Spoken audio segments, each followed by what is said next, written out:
Uncontested primaries. So what is the starting point? The starting point is the following, is that I firmly believe that when you think about politics and electoral competition, the way candidates are selected is actually very important. So here's a quote by Pippa Norris from a few years ago, where she says, "The process of recruitment to elected appointed office is widely regarded as one of the most important functions of political parties, with obvious consequences for accountability." Okay. So our starting point is that if you care about accountability, well, voters probably can't do much because they can only choose from a pre-selected set of candidates. It's actually parties that really select among all the possible candidates. Okay? So we're going to focus today on one specific candidate selection mechanism, which is the American direct primary. This body of legislation that most of you know better than me, that regulates how the selection to most offices in the United States is done. And I'm going to talk a little bit about data, and the data is going to be on the House of Congress elections. And the data is basically the data set by Steven Solaber and Jim Snyder, which they kindly gave us access to. So, U.S. direct primary. What was one of the objectives of the introduction of U.S. direct primary? It was competition. So here's two quotes, one from previous work by Steven Solaber, who says basically, most observers believe that one of the reasons why American direct primaries were introduced is because there was very little inter-party competition at some point in U.S. elections, and we had to do something about it. Okay? So the direct primary legislation was introduced to try to push up competition. And here's another older quote that basically says the same thing. So there's a firm belief, at least among some scholars, that let's say the primary role of primaries was introducing competition. And why is competition important? Well, we're economists. Okay, so for competition to economists is the obvious tool to basically make sure that we select the best people. So if you think about primaries, these are tournaments, and indeed the obvious argument that's put forward to say why primaries are good is a tournament argument, basically says you're going to pick the best guys. They're the winners. Okay. Now Snyder and Ting have basically a paper where they show that actually primaries can have a drawback because they can actually, as a side effect, signal that maybe even the winner sometimes is not that good. And so sometimes parties would rather not have a competition if they know they face the risk of actually putting forward a candidate that's actually not very good, because the whole pool turns out to be mediocre. Okay.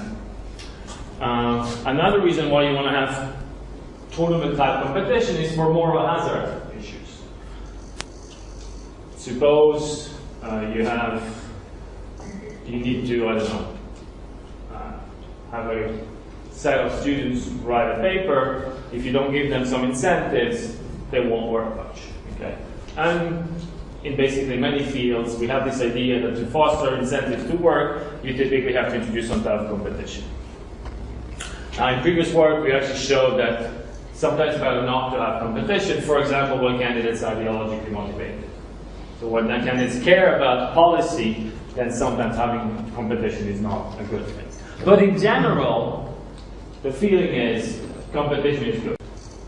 And indeed, as I showed here, that was apparently one of the reasons why direct primary was introduced. Okay? So what we're going to do in this paper is start from this point of view and say, well, we actually see many primaries in the US that are actually non-competitive or even uncontested. There's only one guy showing up. Okay? And we're going to argue that actually this can be reconciled with the literature once you think about the issues that can basically appear in tournaments. And one issue that's been completely forgotten by the literature is that to have competition, you need competitors. But if competitors don't want to show up, even if you introduce a tournament, you won't have competition. So taking the presence of competitors for granted is probably a mistake that too many observers have done so far. Okay? And the reason why competitors could not show up is simply the participation constraint. So competitors are going to show up only if they believe they have some chance of winning. If you're pretty sure you're not going to win, why bother? Don't show up. It may actually be even costly to show up. So that's basically what we're going to build on today.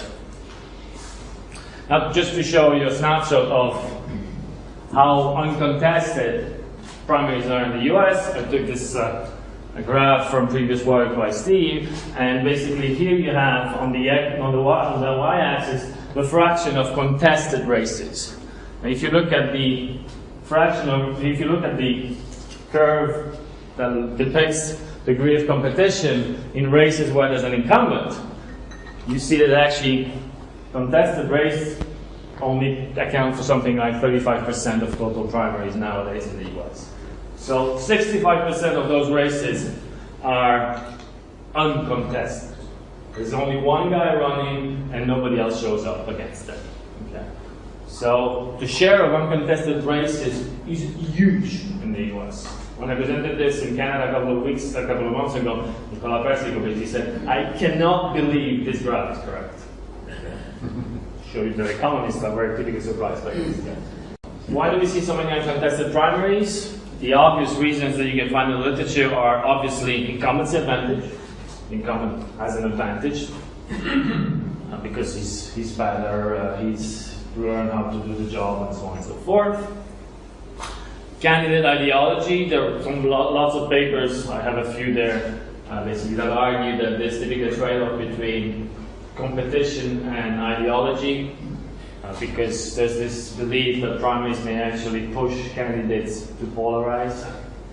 Voter ideology, well, sometimes, I mean, we know that in the different districts, voters are typically maybe to the left or to the right of the ideological spectrum, and therefore there may be different incentives to actually have candidates running in the primary simply because either you're pretty sure you're going to win, the party's going to win, or actually you're pretty sure your party's never going to win. And this, of course, creates different incentives for candidates to show up. Okay. But in general, this lack of competition in primaries is a source of concern, I believe, in the profession. So what we're going to do is build a very, very simple model that basically is going to highlight one rationale for why we observe uncontested primaries and why this is good, not bad. Okay, so that's the goal of the paper, is to say, hey, wait a second, if there are uncontested primaries, it's not only a bad thing, okay? There may actually be good aspects to it.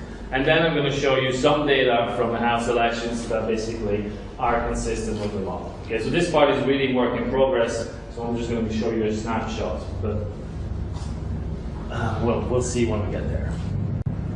So the model.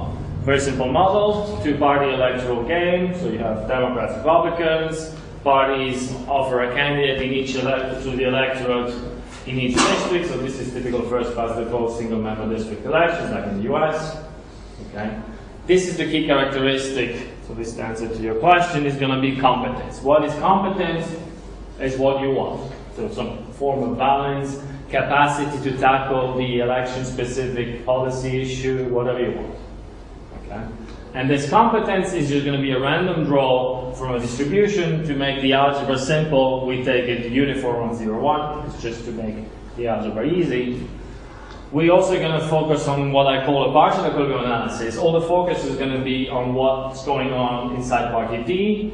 Party R is going to be some kind of outside option, if you want. So what do we know about party R, this outside option party? Not much, apart from the fact that on average, the expected competence of the candidate of that party is 1.5. Okay, so voters are going to compare the expected competence of the guys in party D with their outside option, which is voting for party R, and the expected competence is 1.5 of the other guy. Okay. So it's an imperfect information story, so voters do not observe competence. I think to a large extent this is an empirical issue. The degree of information voters have about the candidates they face. We know, for example, that voters in the US elections are capable of pinning down the name of their incumbent in their district, not always. But that doesn't tell us much about what they know about candidates. Okay. So our hunch is that they know very little. We can debate it. So what do parties and the candidates know? Well, they know the competence of the leader. That's because the leader, the incumbent, if you want. That's because the incumbent was already there. We know what is going to be the main policy issue in the next election. We have some idea of how good this guy is. And so we basically push it to the extreme and simply assume that actually we know exactly how good the guy is going to be on that issue. Okay. To the contrary, a challenger, when they're wondering whether they want to run or not, just don't know. They do not know yet their realization. Okay. So when you're deciding whether to step in the competition or not, you do not know how good you are. Here, the idea is, it's only when you're going to start debating and trying to convince your voters to vote for you that basically voters are going to realize how good you are in tackling the policy issue that is on the agenda in this election. Okay, so the players of the game are going to be the challenger and the voters, and we simply assume there's a median voter to simplify their life. Payoffs. So payoffs are going to be proportional to the competence of whoever wins the election, just to give a rationale for focusing on competence in the story. The payoff of the challenger, if they lose the election, is 0. It's just a normalization. If they win, the payoff is their competence multiplied by some parameter. And if their party wins, but it's the leader who basically remains the candidate and wins the election, then the payoff is also going to be the competence of the leader multiplied by another parameter. And we assume that capital R, so the parameter associated with the payoff of the challenger if they win, is greater than small r, simply to capture this idea that you'd rather see your party win than the other party, but you'd rather be the one who wins for your party than your other fellow member of the party. Okay. The median voter is indifferent between the two party candidates, so there's no ideologic story in this paper. Okay. And the median voter payoff is increasing in competence. Again, to basically justify why we focus on competence in this model. Median voter strategy.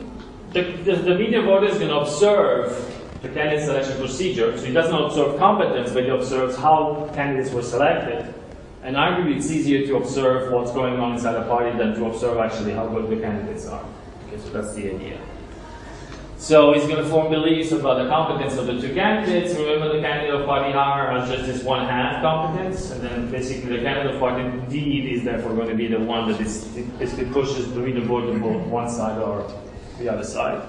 And to again make our life easy, we'll cook up a probabilistic voting model to get the probability that the median voter is going to vote for party L, so that's the party where we observe the competition, is going to be exactly equal to the voters' belief about the competence of the candidate that's put in the election by party L. So how do you do this? Well, you simply assume that voters observe what's going on in party, sorry, it should be party D. Yeah, party D. They know that the other competence is 1/2. Then you basically shock the voters' preferences by some random parameter. It's going to be uniformly distributed to make it simple. You choose the support of the uniform distribution in such a way that basically when you do the algebra, you get that the probability of voting for L is exactly equal to your belief. So this is just very bad cuisine, as my co-author calls it. Okay, just to get a simple algebra in what we did. The timing. Let me repeat the timing because that's quite important. Okay. So the competence of the leader or the incumbent of party D is observed at the beginning of the game by the party and the leader himself and the challenger, but not by voters. And then a primary is organized. In the US, you have to organize. So primaries are compulsory. Then the potential challenger, after observing the leader's competence, decides whether to run or not. Okay. If the challenger does not run, obviously it's the leader who goes to the election. But if the challenger runs, then their competence is observed. That's because there's the internal primary. And basically, the body is going to select the candidate, the leader or the challenger, that has the highest competence. Okay. And then the general election takes place. Okay. So what's the strategy of the challenger? Well, the challenger has to decide whether to step in or not. And the challenger will observe the competence of the leader. So the obvious strategy is going to be a cutoff strategy.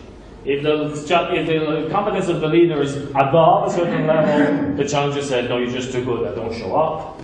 If the competence of the leader is below a cutoff, then the challenger is going to say, no, I'm going to step in because I have quite a good chance of winning. So if the competence of the leader is above a certain threshold, you do not run, and if it's below a certain threshold, you run.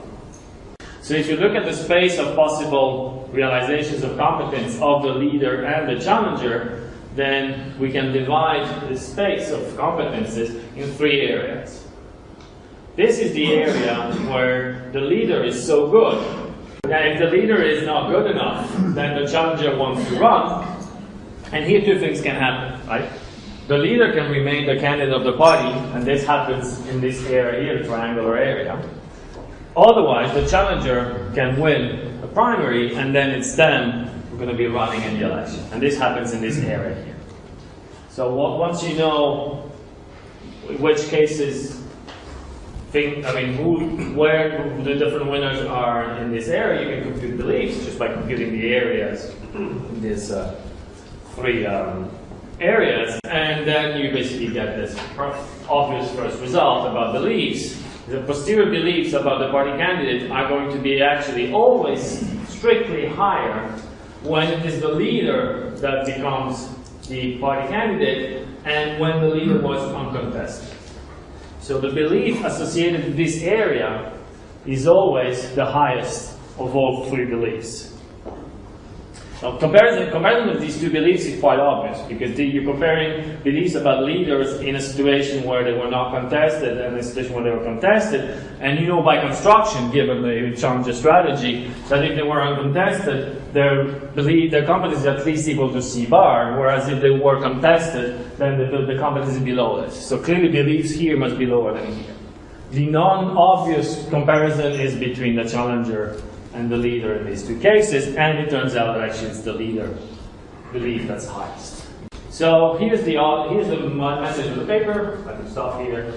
Uncontested primary in this world is good for the party because it signals to voters that the candidate of that party is actually quite good.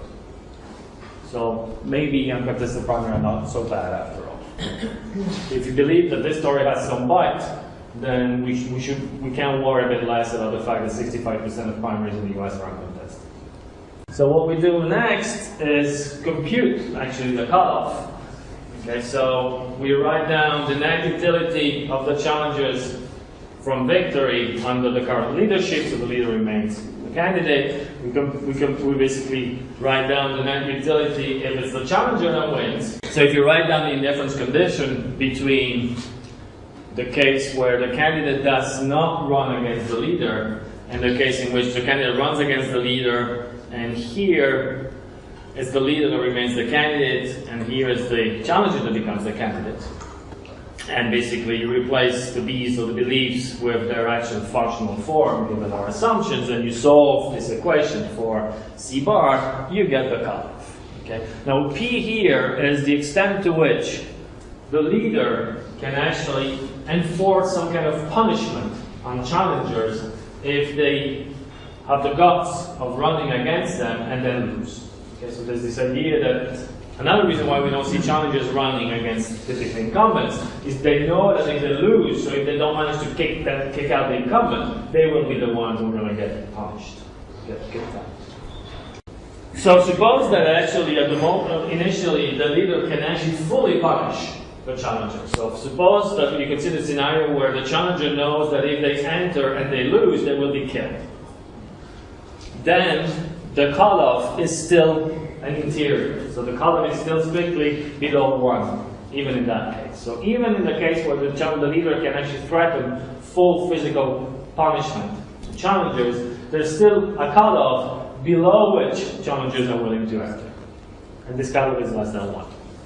Of course, if you increase P, then you're going to see challengers entering more and more. But even for P equal to 1, provided that the ratio of the 2 R, so provided the pair of challengers associated to themselves winning instead of the leader winning does not go to infinity, so provided the ratio of the utility challengers get from themselves winning with respect to the leader winning is finite, then you still get an interior cutoff. So the cutoff is still bounded away from above. Okay. Why is this important for us? It's important because it basically says that no matter how much advantage challenge leaders are enjoying, incumbents are enjoying, there is still a cutoff below which challengers will be willing to run. And therefore, there's also, of course, a cutoff above which challengers will not run. And so no matter what advantage the leaders enjoy, this uncontested primary can still happen, can still be part of the equilibrium. So to wrap up the little theory, the reason why challengers do not always run is simply that it's not incentive compatible. Challengers could actually tell you, yes, I'm going to run the next election, no worries, I commit to that. But then when they see the competence of the leader, if that competence is too high, they're going to say, oh no, wait a second, I'm going to change my mind, I'm not going to run against the guys. Okay? So if you move from exempted to exposed, when you look at this type of tournaments, you should realize that actually it must be the case that sometimes candidates just don't want to run because they don't have a high enough chance of winning. Okay? This also implies that if we care about competition in tournaments in general, or in primaries in particular, what we should care about is not observed competition, which is what most of the literature has focused so far. It's a recent book on candidate selection mechanism out there, and they have a chapter on competition. If you read that chapter, it's all about observed competition. And if you believe this story has some bite, then you should not care about observed competition. What you care about is latent, potential competition. You want to make sure you're in a system where, if they want, challengers are free to enter. The fact that they do not enter is part of the equilibrium, and it's due to the fact that the incumbents are just good enough. And that we should not worry about. Silly model. So does it have any bite? So we've asked Jim Snyder whether we could have access to his data on US Congress primaries, and implicitly thanks to Steve and Solabert too, because they built the data set together, I believe. So here's what we have. We have primaries for elections in the US House between 1960 and 2008. So that's 36,000 observations, which account for roughly 22,000 primaries. We keep the 10,000 plus primaries which have a primary incumbent, because we want to fit with the model, the story of the model. Okay? So the primary incumbent here is defined as the candidate running for re-election in the next primary, in the next election date, in the same state, in the same district, and the same party. You say, yeah, obvious, that's the incumbent. That's how you should define incumbents. Yes, but in the data you actually see people who show up and then don't show up in the next election and then appear again, or people who actually are in District 5 and then the next election District 7 and then they go back to 6. So they're not many, but you do see these movements. So basically, to make sure that we are defining an incumbent in the correct way, these are the restrictions we impose. Okay? In total, we have a bit less than 16,000 competitors. In some primaries, you only see one candidate. In some primaries, I think the maximum is you see 27 candidates. What do we know about candidates and the primaries and the general election? We know their names, their vote share, okay, and the number of participants in the election and in the primary. That's all that we know. And indeed, 69% of primaries are uncontested. Okay, so it's a substantial fraction. So here is correlations between the various dummies and variables we created. So you have a primary incumbent dummy. You also have an election incumbent dummy, because not only you can be an incumbent in the primary, but you can also be an incumbent in the election. And these are two different things, because there are actually quite a few incumbents in their party who do not win the election. So the next election, if they decide to show up again, they're going to be the incumbent in their primary, but they cannot be, by construction, the incumbent in the election. So if you're an incumbent in the election, you must be an incumbent in the primary, unless you switch districts or states or party. But if you are an incumbent in your primary, it does not follow that you are an incumbent in the election. And indeed, you see the correlation is actually quite low. And then we define a bunch of dummies that are going to reflect what we looked at in the model. So we have a dummy called leader, which is basically all these incumbents that actually win their primary. And then we split this dummy in two dummies to basically account for the fact that sometimes the leader wins the primary simply because nobody showed up. So that's what we call the united front. So it's the uncontested leader. But sometimes he wins the right to go to the election because he beats the challenger. And so this is LP. So LP is the leader of the party, the incumbent of the party, going to the election after they face competition in the primary, but won the primary nevertheless. And the last dummy is basically takes value 1 when it's the challenger that wins the primary and then goes to the election. Obviously, you see the correlation between the incumbent and CP is -1, as it should be. So the table the correlation seems to suggest that we didn't mess up the data too much, which was a bit of a worry I had. Okay. What we do next is, what we just did is run a bunch of fixed effect regressions. So I told you we are currently working on this. So this is just a snapshot to give you an idea of how much power the model has.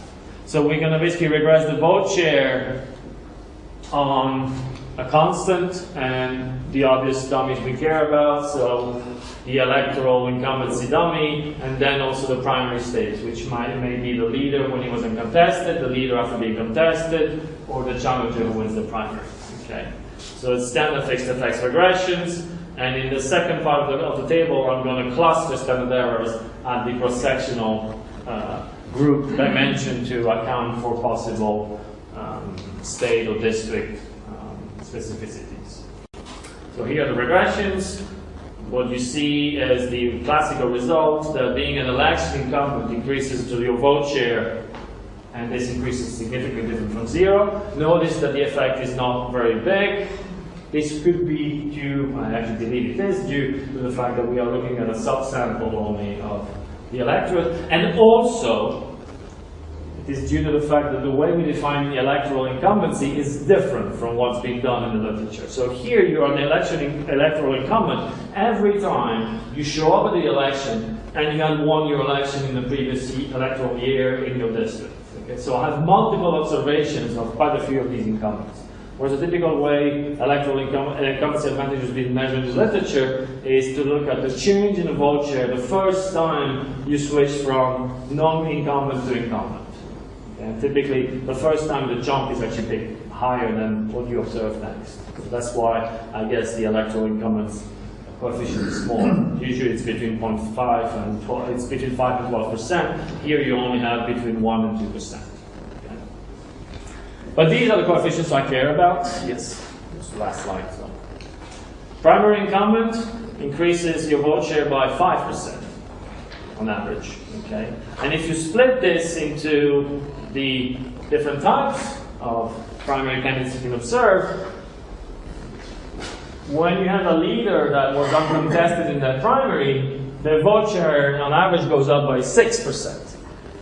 Whereas if the leader was challenged, the vote share goes up by only 4% compared to the residual category, which is the challengers. Okay, so compared to having a challenger winning the primary running for election, when it's the leader who runs for election, their vote share goes up by 4% if they were challenged, but 6% if they were unchallenged.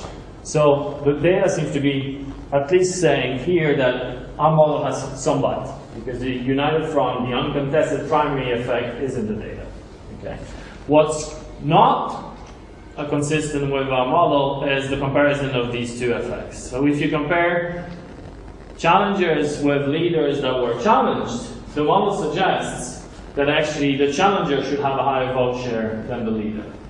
And actually it turns out that this is not the case. So quite clearly the data is also saying, as Tom suggested, and other people I'm sure are thinking about this, that there is some form of persistence in this competence. And therefore, if you're an incumbent, it means probably that you've learned how to do the job, you have more financial means, as somebody suggested at breakfast, and therefore, even when you're contested, actually, on average, your vote share is going to be higher than when it's challenger that wins the primary. Okay? So the obvious thing we should do next is extend the model to have some kind of experience of learning by doing to actually account for the fact that the data seems to suggest that that is an important effect. But the take-home message for today is, yes, there's a very large fraction of US primaries uncontested, but if you believe this story, it's probably not too worrying, okay? And the other thing we want to do is, well, we're not American, so we want to actually look at primaries in Europe and in Latin America, and their primaries are voluntary. So parties need to decide to go for a primary, whereas in the US, for most elections, parties have to organize these primaries. This may seem to be a detail, but actually it isn't. The game is completely different. So we are actually working on this case. And I'm done.